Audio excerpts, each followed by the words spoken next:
السلام علیکم ورحمۃ اللہ وبرکاتہ۔ اعوذ باللہ من الشیطان الرجیم، بسم اللہ الرحمن الرحیم۔ الذی خلق الموت والحیات لیبلوکم ایکم احسن عملا وہو العزیز الغفور۔ الذی خلق سبع سماوات طباقا ما تری فی خلق الرحمن من تفاوت فارجع البصر هل تری من فطور ثم ارجع البصر کرتین ینقلب الیک البصر خاسئا وهو حسیر۔ صدق اللہ العلی العظیم۔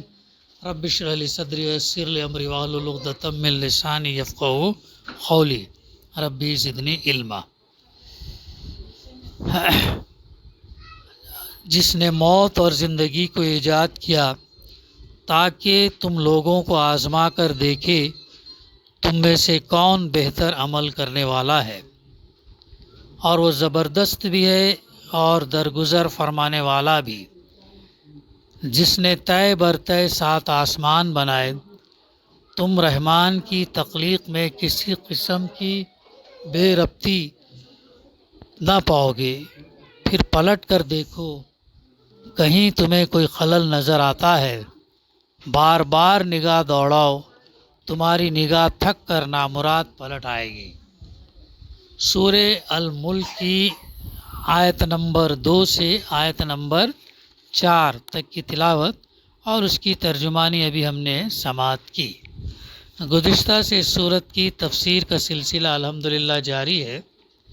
پہلی آیت جس کی تفسیر ہمارے سامنے آئی، اس میں اللہ سبحانہ و تعالیٰ فرماتا ہے، نہایت بزرگ اور برتر ہے وہ اللہ جس کے ہاتھ میں کائنات کی سلطنت ہے، اور وہ اللہ ہر چیز پر قدرت رکھتا ہے۔ ہر چیز پر اللہ تعالیٰ قدرت رکھتا ہے۔ یہ مطالعے میں آ چکی۔ اس کے بعد بڑی اہم آیت ہے، آیت نمبر 2، فرمایا گیا جس نے یعنی اللہ نے موت اور زندگی کو ایجاد کیا تاکہ تم لوگوں کو آزما کر دیکھے تم میں سے کون بہتر عمل کرنے والا ہے۔ یعنی دنیا کے اندر اب جو انسانوں کا سلسلہ جاری ہے مرنے اور جینے کا، اللہ تعالیٰ نے اس لیے شروع کیا کہ انسان کا امتحان لے اور یہ دیکھے کہ کون بہتر عمل کرتا ہے۔ ہم دیکھ رہے ہیں نا آئے دن سے کہ دنیا میں انسان پیدا ہوتے ہیں اور کچھ انسان دنیا سے رخصت بھی ہوتے ہیں۔ جب انسان دنیا میں آتا ہے تو خوشیاں منائی جاتی ہیں، اور اور جب انسان دنیا سے رخصت ہوتا ہے تو بہت غم ہوتا ہے، افسوس ہوتا ہے۔ تو یہ ایک پروسیس جو اللہ سبحانہ و تعالیٰ نے جاری کیا ہے، اور اس کا مقصد یہاں پر اس آیت کے اندر اللہ تعالیٰ بتا رہا ہے کہ وہ اس لیے ایجاد کیا تاکہ دیکھیں کہ تم میں بہتر عمل کرنے والا کون ہے۔ اس مختصر سے فقرے میں اللہ تعالیٰ نے بہت ساری حقیقتوں کی طرف اشارہ کیا ہے، کر دیا گیا۔ پہلی بات یہ ہے کہ موت اور حیات، زندگی، یعنی اسی کی طرف سے، یعنی اللہ کی طرف سے ہے۔ کوئی دوسرا نہ زندگی بخشنے والا ہے اور نہ موت دینے والا ہے۔ جو چیز ہوتی ہے وہ اللہ کے اذن سے ہوتی ہے، اور موت بھی جو ہوتی ہے اپنے متعین وقت پر ہوتی ہے، مقام پر ہوتی ہے۔ جتنے سال اور جتنی تقدیر میں، جتنی نصیب میں جو وقت گزارنا تھا وہ کمپلیٹ ہونے کے بعد ہی وہ چیز ہوتی ہے۔ پھر دوسری بات یہ ہے کہ انسان جیسی ایک مخلوق جسے نیکی اور بدی کرنے کی قدرت عطا کی گئی، اللہ تعالیٰ نے انسان کو کیا کیا؟ اختیار دیا، آزادی دی اس اختیار کو استعمال کرنے کی۔ یہ بات بھی ہمارے سامنے آ چکی ہے کہ اللہ تعالیٰ انسان کو جو اختیار دیا اس سے یہ دیکھنا چاہتا کہ اس اختیار کے ذریعے سے انسان اچھے کام کرتا ہے یا برے کام کرتا ہے، اس لیے اللہ تعالیٰ نے اسے دیا ہے۔ اور اس کی نہ زندگی بے مقصد ہے اور نہ موت بے مقصد ہے۔ اب ہماری زندگیاں با مقصد ہونا چاہیے، پرپسفل ہونا چاہیے، آبجیکٹیو ہونا چاہیے، ایم کے ساتھ ہونا چاہیے، ایم لیس زندگی نہیں ہونا چاہیے۔ جانور جو ہے ایم لیس زندگی گزارتا ہے، صبح اٹھے شام ہوئی کھائے پیے، ہاں دنیا سے چلے گئے، ایسا نہیں۔ ہماری زندگی اللہ تعالیٰ نے جو صلاحیتیں جو چیزیں ہم کو دیا ہے، جو وقت ہم کو دیا ہے، اس کا ایک پرپز ہے، وہ پرپز بھی بارہ ہمارے سامنے آتے رہتا ہے۔ تو مسلمان کی زندگی بے مقصد نہیں بلکہ با مقصد ہے، پرپزفل ہے۔ وہ ہمیں ڈیفائن کرنا اور اس کے لیے منصوبہ بنانا، اس کے لیے سنجیدگی اختیار کرنا، ایسے ہی وقت ضائع نہیں کرنا۔ تو ہے نا، وما خلقت الجن والانس الا لیعبدون، اور نہیں پیدا کیا ہم نے جن اور انسان کو سوائے اس غرض کے لیے کہ وہ اللہ کی بندگی کرے، اللہ کی اطاعت اور فرما برداری کرے۔ اس کے لیے اللہ سبحانہ و تعالیٰ نے انسان کو پیدا کیا۔ تب یہاں پہ یہ بتایا جا رہا کہ اللہ نے جو اختیار دیا انسان کو، وہ یہ دیکھنا چاہتا ہے کہ انسان اس اختیار کو نیکی کی طرف استعمال کرنا چاہتا ہے یا بدی کے راستے پر جو ہے وہ چلتا ہے۔ اب زندگی اس کے لیے امتحان کی مہلت ہے، اور موت کے معنی یہ ہیں کہ اس کے امتحان کا وقت ختم ہو گیا، یہ سمجھ لو۔ یہ جو ہے اچھا مصباح، یہ جو ہے سمجھ لو۔ تو اللہ تعالیٰ نے جو انسان کو جو زندگی دی ہے وہ کیا ہے؟ امتحان ہے، آزمائش ہے، آزمائش لے دیا۔ لیکن ہم کیا کرتے ہیں کہ زندگی کوئی سب کچھ ہے سمجھ کر اپنے گزارتے ہیں، سمجھ رہے ہیں؟ تو اس کے لیے یہ ہم کو اٹینٹیو ہونا ہے۔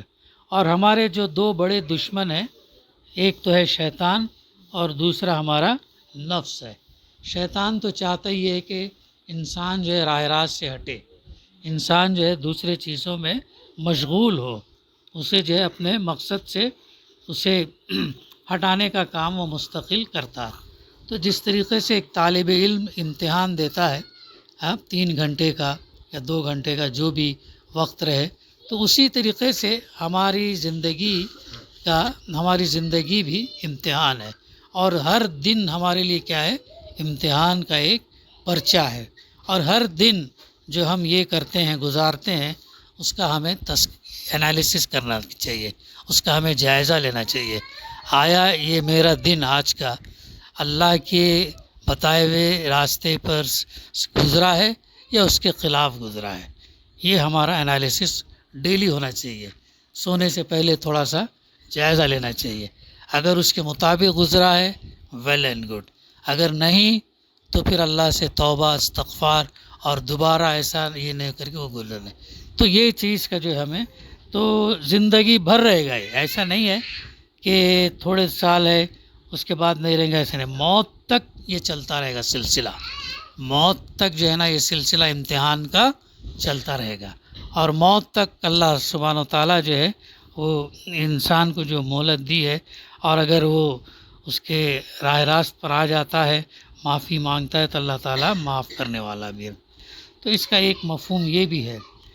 تو موت جیسا ہی آئی اس کا امتحان کا وقت ختم ہو گیا۔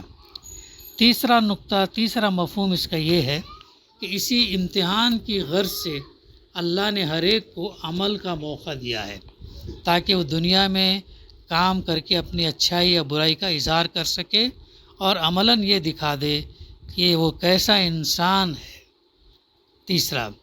چوتھا مفہوم اس فقرے کی آیت کے ضمن میں یہ ہے کہ خالق ہی یعنی ہم کو جس نے پیدا کیا، دراصل اس بات کا فیصلہ کرنے والا ہے کہ کس کا عمل اچھا ہے اور کس کا برا ہے۔ کون فیصلہ کرے؟ ابھی جیسا ہوتا نا، ہم ایگزام پیپر دیتے ہیں تو اس ایگزامینیشن پیپر کا کون یہ کرتا ہے؟ ایگزامینر، انویجیلیٹر بولتے ہیں نا، انویجیلیٹر ایگزامینر کرتا ہے، تو وہ کرتا ہے۔ تو ہمارا ایگزامینر کون ہے؟ اللہ سبحانہ و تعالیٰ ہے، تو کوئی اور نہیں یہ کرے گا۔ اور اس کے لیے اللہ سبحانہ و تعالیٰ نے ہمارے لیے آنسر شیٹ بھی دے کر بھیجا ہے ایک حساب سے۔ قرآن مجید ہمارے لیے کیا ہے؟ نمونہ ہے، ہمارے لیے ہماری زندگی کے آنسرس ہیں سوالوں کے۔ اللہ کے رسول صلی اللہ علیہ وسلم کی احادیث اور آپ صلی اللہ علیہ وسلم کی سیرت اور جو واقعات جو یہ ہوئے ہمارے لیے سبق ہیں۔ تو یہ بات کوئی اور ہمارا امتحان کو جانچنے والا نہیں، بلکہ جس نے ہم کو پیدا کیا وہی ہمارا جو ہے ایگزامینر ہے۔ تو یہ وہ فیصلہ کرے گا کہ کس کا عمل اچھا تھا اور کس کا عمل برا تھا۔ اچھا عمل ہمیں کسے کہیں گے؟ اچھا عمل ہم اسے کہیں گے جو قرآن مجید اور اللہ کے رسول صلی اللہ علیہ وسلم نے بتایا، وہ اچھا عمل ہے۔ اس کے علاوہ کسی اور کا عمل اگر ہوگا تو ہمارے لیے اچھا عمل نہیں ہوگا۔ یاد رکھو، دنیا میں بڑے سے بڑے انسان اگر ان کی بات قرآن سے، اللہ کے رسول کی تعلیم سے ٹکراتی ہے، کتنا بھی اچھا ہو، اچھا نہیں ہوگا، بلکہ اچھا عمل وہی ہوگا جو قرآن مجید ہم کو بتاتا اور اللہ کے رسول صلی اللہ علیہ وسلم کی تعلیمات جو ہے ہم کو بتاتی ہیں۔ چوتھی بات اس کے اندر یہ ہے۔ پھر اعمال کی اچھائی اور برائی کا معیار، اعمال کی اچھائی اور برائی کا جو معیار ہے نا، اسٹینڈرڈ تجویز کرنا امتحان دینے والوں کا کام نہیں بلکہ امتحان لینے والے کا کام ہے۔ اب کون سا عمل اچھا ہے، اس کو ٹیسٹ کرنا، اس کے مطابق اس کا رزلٹ دینا کس کا کام ہے؟ وہ اللہ کا کام ہے۔ کسی انسان کا، کسی اس کا کام نہیں ہے وہ، کسی بھی، بلکہ اللہ کا کام ہے۔ تو وہی ٹیسٹ کرے گا، وہی جو ہے نا، یہ بات بھی آتی ہے، اسی لیے بتایا گیا ہے نا کہ جو بھی ہم عمل کریں اس کے اندر خلوص ہونا ضروری ہے، سنسیئرٹی ہونا ضروری ہے، اور اللہ کو راضی کرنے کے لیے ہونا، اللہ کو راضی کرنے کے لیے ہونا، اللہ کو خوش کرنے کے لیے ہونا، ماں باپ کو خوش کرنے کے لیے نہیں، سماج کو خوش کرنے کے لیے نہیں، یا کسی اور کو خوش کرنے کے لیے نہیں، بلکہ اللہ کو خوش کرنے کے لیے ہونا چاہیے۔ کہ یہ اگر ہے نا، یہ آتی ہے اگر، چونکہ جو عمل ہم کرتے ہیں جس نیت سے کرتے ہیں وہ اس کا وجود کو بھی اللہ سبحانہ وتعالیٰ جانتا ہے۔ تو ہم انسان کو، دنیا کو دھوکہ دے سکتے لیکن اللہ کو دھوکہ نہیں دے سکتے۔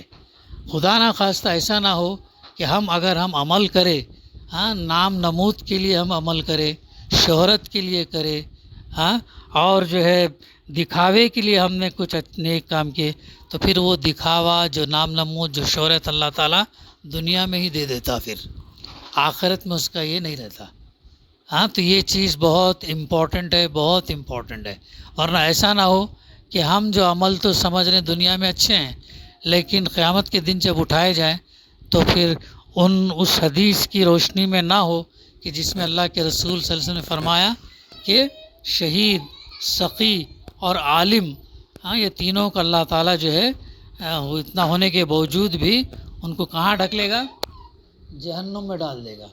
تو اس لیے اعمال کا خلوص ہونا جو ہے نا بہت ضروری، اخلاص ہونا اللہ کے لیے۔ کبھی بھی یاد رکھو، زندگی میں موت تک جو ہے نا ہم جو بھی کریں اللہ راضی ہو، اللہ جانے بس ہے، دنیا جاننے کے لیے نہ کر، دنیا کے سامنے نام یہ، اور میں نے ایسا کیا، میں نے وہ کیا، میں نے وہ، کچھ نہیں ہوتا، اللہ کی مرضی کے بغیر کچھ نہیں ہوتا۔ اور اپنی بڑائی اپن کبھی نہیں کرنا، کبر میں آتا، اپنی بڑائی اپن کبھی نہیں کرنا، اور کبر اللہ تعالیٰ کو پسند نہیں۔ کبر کی بنیاد پر جو ہے نا انسان جہنم میں جائے گا۔ بڑائی میں بڑا ہوں، غرور، تکبر، یہ چیز جو ہے نا نہیں، بڑائی اور عزت تمام کی تمام اللہ رب العزت کے لیے۔ جو بھی کریں ہم حقیر ہیں، اپنے آپ کو آپ کبھی بھی کمتر سمجھنا، ہمبل رہنا، ہیوملٹی رہنا، انکساری رہنا، یہ نہیں رہنا، اس کے اندر پرائیڈ، غرور، یہ چیزیں جو ہے نہیں رہنا۔ تو یہ چیز یاد رکھو آگے۔ اب لہٰذا جو بھی امتحان میں کامیاب ہونا چاہے اسے یہ معلوم کرنا ہوگا کہ ممتحن یعنی ایگزامینر کے نزدیک اچھا عمل کون سا ہے۔ وہ کہاں سے پتہ چلے گا اچھا عمل کون سا ہے؟ کیسا معلوم ہوگا ہم کو؟ کیسا معلوم ہوگا اچھا عمل؟ اس سے معلوم ہوگا۔ اللہ کے رسول نے کیا فرمایا صلی اللہ علیہ وسلم؟ مرد عورت دونوں کے لیے علم حاصل کرنا فرض ہے، علم حاصل کرنا جتنا ہو سکے اتنا، اور علم بھی کس لیے حاصل کرنا؟ عمل کرنے کے لیے کرنا۔ ایسا نہیں کہ میں زیادہ علم حاصل کروں گا تو مجھے عمل کرنا پڑے گا، لہٰذا کیوں علم حاصل کریں، ایسی سوچ نہیں رکھنا۔ علم حاصل کرنا مرد عورت دونوں کے لیے فرض ہے، تو اور جو علم حاصل کرے اس پر عمل کرنا، جتنا ہو سکے عمل کرنا، باقی اللہ سے دعا کرنا کہ اللہ تعالیٰ عمل کرنے کی توفیق ہمیں دے کر کے اور قبولیت بھی عطا فرمائے۔ پانچواں نقطہ اس کا یہ ہے کہ خود امتحان کے مفہوم میں پوشیدہ ہے، اور وہ یہ کہ جس شخص کا جیسا عمل ہوگا اس کے مطابق اس کو جزا دی جائے گی، جس کا عمل جیسا ہوگا ویسا اس کو انعام دیا جائے گا، جس کے اندر جتنی سنسیئرٹی، اخلاص اور اللہ کے لیے ہوگا اتنا اس کو اجر ملے گا، کیونکہ اگر جزا نہ ہو تو سرے سے امتحان لینے کے کوئی معنی نہیں رہتے۔ امتحان کیوں دیے دیتے؟ اسٹوڈنٹس امتحان کیوں دیتے ہیں امتحان؟ اس لیے اگلے کلاس کے لیے کوالیفائی کریں، جو سال بھر انہوں نے پڑھا ہے کیا اتنا اس سے حاصل کیا انہوں نے، کیا حاصل کیا اور کتنا اسے سمجھا، کتنا اس کو ریپروڈیوس کر کے ایگزامینیشن میں لکھ سکتے ہیں، اور اس مناسبت سے ان کی جانچ پڑتال ہوتی، اور پاس ہو گئے تو اگلی جماعت میں جاتے، فیل ہو گئے تو پھر پچھلی اس میں رہتے۔ تو امتحان کا مقصد یہ ہوتا ہے، تو پاس اور فیل اللہ جو امتحان لے رہا ہے وہ اس لیے تاکہ انسانوں کو کامیاب ہو گئے تو ان کے لیے جنت، ناکام ہوئے تو ان کے لیے دوزخ۔ یہ سمپل لائف کا، زندگی کا جو ہے نا لاجک ہے، جو ایک آیت میں اللہ سبحانہ وتعالیٰ نے بتا دیا، الذی خلق الموت والحیات لیبلوکم ایکم احسن عملا، جس نے موت اور زندگی کو ایجاد کیا تاکہ تم لوگوں کو آزما کر دیکھے تم میں سے کون بہتر عمل کرنے والا ہے۔ بقا انشاءاللہ آئندہ سلسلہ جاری رہے گا۔